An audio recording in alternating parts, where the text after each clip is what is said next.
नमस्कार, मैं प्रवीण सिसोदिया स्वागत करता हूं आपका यूएसआरबी न्यूज़ की ओर से।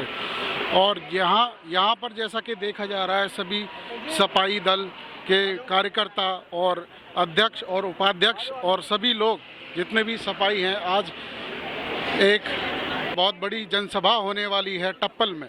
और इस मौके पे मौजूद हैं सभी सपाई लोग जो कि 0 पॉइंट पे एकत्रित हुए हैं। और आइए कुछ से रूबरू कराते हैं हम। और हमारे साथ हैं जिला उपाध्यक्ष सुधीर तोमर जी। आइए इस मौके पर उनसे रूबरू होते हैं। क्या कहना चाहेंगे आप इस मौके पर? आज हम गौतम बुद्ध नगर से आदरणीय जिलाध्यक्ष वीर सिंह यादव जी के नेतृत्व में पूरे जन सैलाब के साथ परम आदरणीय राष्ट्रीय अध्यक्ष जी को सुनने के लिए जो किसान महापंचायत जेवर टप्पल में हो रही है, उसमें अपने पूरे जन सैलाब के साथ सभी समाजवादियों के साथ हमारे साथ में पूर्व जिलाध्यक्ष आदरणीय वीर सिंह यादव जी, हमारे पार्टी के उपाध्यक्ष भाई सुधीर भाटी जी, भाई जगबीर नंबरदार जी, मिंटी खारी जी, टीटू यादव जी और सभी सम्मानित लोग यहाँ, हमारी माताएं बहनें जो किसानों के साथ पिछले 3 महीने से इस दबंगई सरकार, इस उत्पीड़न वाली सरकार और हिटलर गर्दी वाली सरकार के द्वारा जो उत्पीड़न हो रहा है, उसके खिलाफ किसानों के पक्ष में आज हम पूरे जन सैलाब के साथ यहां से टप्पल के लिए कूच करेंगे।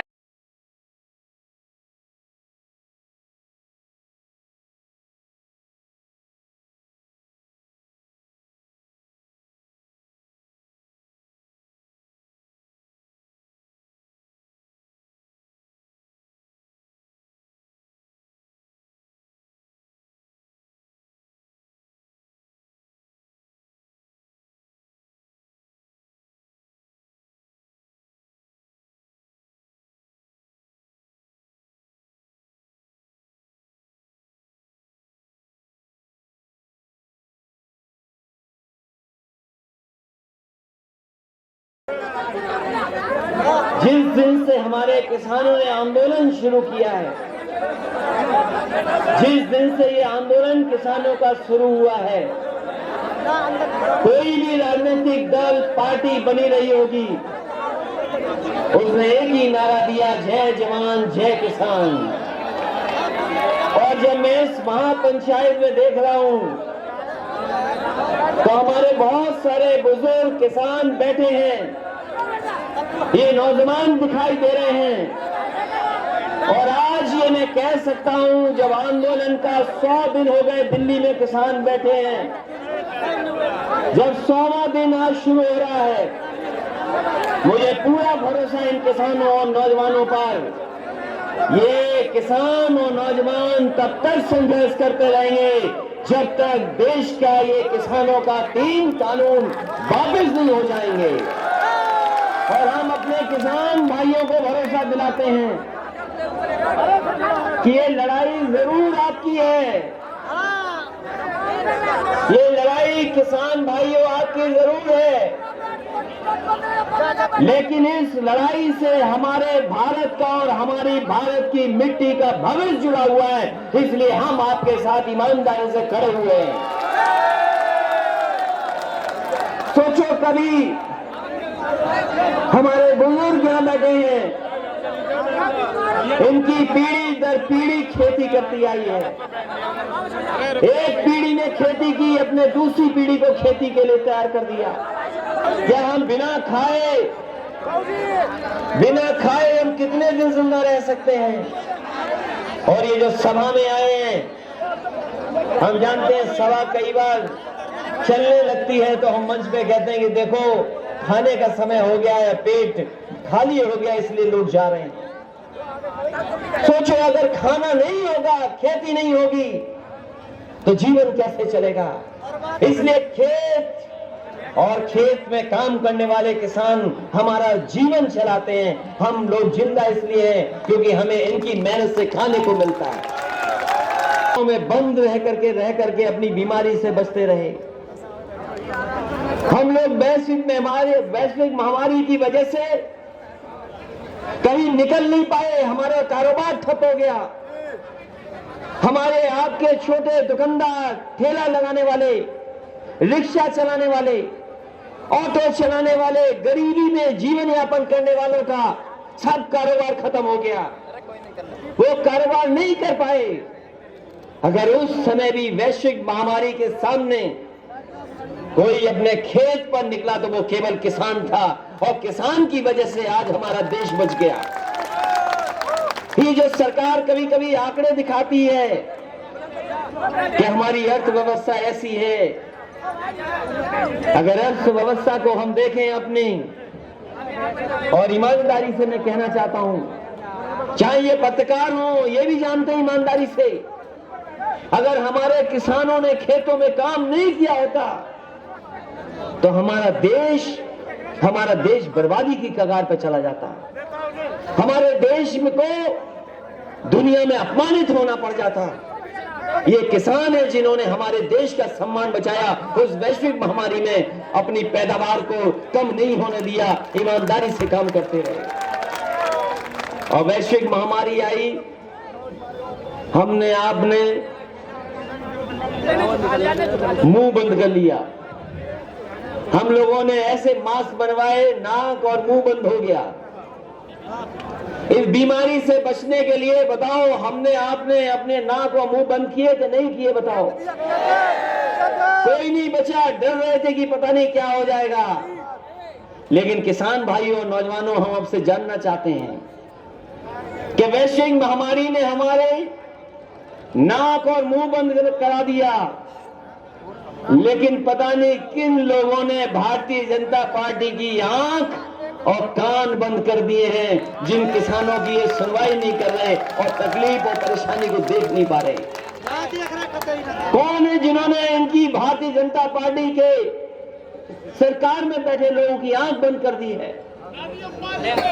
कौन लोग हैं जो सुन नहीं पा रहे हैं? बताओ। 200 से ज्यादा किसान आंदोलन में जान दे गया, हमारे किसान शहीद हो गए, 200 से ज्यादा किसान शहीद हो गए, और न जाने कितनी सर्दी में उनको रहना पड़ गया। हमने आपने वो तस्वीरें देखी हैं कि किसानों को रोकने के लिए भारतीय जनता पार्टी की सरकार ने दिल्ली में क्या क्या नहीं किया, क्या क्या हम लोगों ने नहीं देखा। बताओ। जैसे कभी हमने सीमा पर सुना होगा कि सीमा पर ऐसे किया जाता है, वही चीजें हमारे किसान जो हमारे अन्नदाता है उनको रोकने के लिए भारतीय जनता पार्टी ने किया। वो दिल्ली केवल अपनी बात रखने जाना चाहते थे, लेकिन हमारे किसानों को दिल्ली में घुसने नहीं दिया, अपमानित किया, और इतना अपमानित किया कि हमारा किसान और मजबूत हो गया। और उसने कहा कि सरकार कुछ भी हमें कहती रहे, लेकिन हम सरकार के लड़ करके दिखाएंगे। और 26 जनवरी को ट्रैक्टर लेकर के उन्होंने यात्रा निकालने का काम किया। कोई सोच सकता है कि किसान इतनी महंगाई में ट्रैक्टर में डीजल डलवा करके ट्रैक्टर लेकर के निकले? और वो ट्रैक्टर यात्रा इसलिए ही हो रही थी क्योंकि वो सरकार को जगाना चाहते थे। हमारे किसान शहीद हो गए, सरकार नहीं जागी, हमारे ट्रैक्टरों की आवाज नहीं सुनी, और पूरे उत्तर प्रदेश और देश में ट्रैक्टर चले हैं। ट्रैक्टरों की भी आवाज और ट्रैक्टरों की भी सम्मान नहीं किया इन्होंने। पता नहीं किस बात का घमंड, किस बात का अहंकार है। और हमारे किसानों पे और हमारे नौजवानों पे झूठे मुकदमे लग गए, न जाने कितनों पे झूठे मुकदमे लग गए। डीजल पेट्रोल नहीं ले सकते, ट्रॉली किसके पास है वो ट्रॉली वाले से या ट्रैक्टर के नंबर निकाल लिए, और बताओ कीलें लगा दी, गड्ढे खोद दिए, आरसीसी का न जाने क्या क्या लगा लिया, आरसीसी की न जाने कैसी कैसी दीवारें बनाई। ये भारतीय जनता पार्टी के लोग हमारे किसानों को नहीं जानते हैं। हमारे ये वो किसान हैं जिन्होंने सदियों से अपनी मेहनत करके और अपनी एड़ी की ठोकर से न जाने कितनी खेत और खेती ठीक कर दी है। ये समय मिलेगा, यही किसान ऐसी ठोकर मारेंगे इन पर, इनको पता नहीं लगेगा कहां जाएंगे ये लोग। अगर ये दिल्ली में बैठ सकते हैं, अगर दिल्ली में बैठ सकते हैं, तो यही किसान और यही नौजवान इनको दिल्ली से भी बाहर करने का काम करेंगे। और हम आपसे कहना चाहते हैं, अगर आप किसान हो तो हम भी किसान हैं, हम भी किसान ही हैं। कोई ऐसा नहीं जो किसान ना हो। बताओ कोई ऐसा है कि जो किसान नहीं है? यहाँ पर ये सब किसान हैं, मंच में बैठे लोग भी किसान हैं। हम हो सकता है समाजवादी हो, लाल टोपी पहनने वाले हो, लेकिन हम भी किसान है, खेती है। और फिर नेताजी को तो यही तो कहते हो कि धरती पुत्र है नेताजी। तो ये भारतीय जनता पार्टी के लोग जान लें, नेताजी धरती पुत्र है तो हम समाजवादी लोग भी धरती पुत्र उसी तरीके से है। हम लोग जानते हैं कि कब फसल कौन सी आने वाली है। और अब ये जो धान चला गया हमारा, जब किसान को धान की कीमत चाहिए थी एमएसपी, और एमएसपी आपने नहीं तय की, ये सरकार का फैसला था। ये एडमिनिस्ट्रेटिव फैसला है कि एमएसपी मिलनी चाहिए। केंद्र बना करके, खरीद के केंद्र बना करके किसानों की फसल की एमएसपी दें, ये व्यवस्था थी। इस व्यवस्था को खराब अगर कोई कर रहा है तो भारतीय जनता पार्टी के लोग कर रहे हैं। समाजवादी पार्टी धान कितने में बिक गया? अगर धान पैदा हुआ होगा तो 900, 1100, 1200 रुपए में बिक गया। 900, 1100, 1200 में बिक गया। और हमारे मक्का, हमारे यहाँ बहुत पैदा होती है कन्नौज में मक्का। हमारे मुख्यमंत्री जी को पता ही नहीं है कि मक्का कितने में बिक गई। कहाँ पूछा मक्का? मक्का का कोई हिसाब किताब नहीं, मक्का ऐसी ही चली गई। और अभी तो खुदाई भी चल रही है आलू की, यहाँ से लेकर के कन्नौज और कानपुर देहात तक, फर्रुखाबाद, ये पूरी आलू की बेल्ट है। अगर सरकार कहीं आलू खरीदती हो तो बता दो हमें। जो कुछ है घाटा किसान के ऊपर और मुनाफा उद्योगपति ले जा रहे हैं। और आपसे बेहतर कौन जानता होगा कि जो चीज किसान पैदा करता है उस पर मुनाफा बड़े बड़े लोग कमाते हैं। और इधर लॉकडाउन के अंदर जो ये बीमारी आई, वैश्विक महामारी के अंदर, वो जान गए हैं कि मुनाफा सबसे ज्यादा किसमें है। हमारे मुख्यमंत्री जी को बता दिया कि काला गाजर का कोई हलवा होता है। वो पता नहीं कहां से जानकारी करके आ गए, तो काले गाजर के हलवे की चर्चा कर रहे थे। बताओ, काले गाजर के हलवे की चिंता है उन्हें, हमारे धान की और किसान की चिंता नहीं है उन्हें। तो सोचो आप कि कौन लोग बैठे हैं सरकार में।